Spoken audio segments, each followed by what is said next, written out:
Kalau orang beriman macam ni, bila dia sebut nama Allah, dia akan merasakan, dia kurniakan rasa wajilat itu. Sebab itu tuan-tuan, saya selalu bawa diri saya, kenapa tak rasa apa-apa ya? Aku sebut nama dia, aku tak rasa apa-apa ya?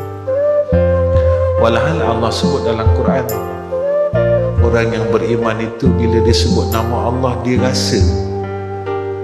rasa wajilat, gementar hatinya, takut hatinya dengan Allah. Kenapa aku tak rasa ni? Pernah tak kita mengadu dengan Allah, ya Allah, kerasnya hati aku ni, ya Allah, kerasnya hati aku ni, ya Allah, ya Allah, kerasnya hati aku ini, ya Allah, sampai nama Engkau sendiri tidak mampu untuk menembus akan kekerasan hati ini.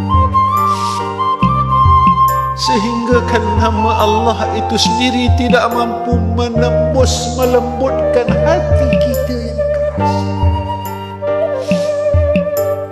Kalau dalam hidup ini nama Allah yang Maha Agung itu tidak boleh melembutkan hati-hati kita, bagaimanakah keadaan kita di yaumul akhirah? Walaupun seorang Nabi yang bernama Muhammadur Rasulullah sallallahu alaihi wasallam berusaha untuk menyelamatkan kita dengan perkataan aina ummati, aina ummati, aina ummati,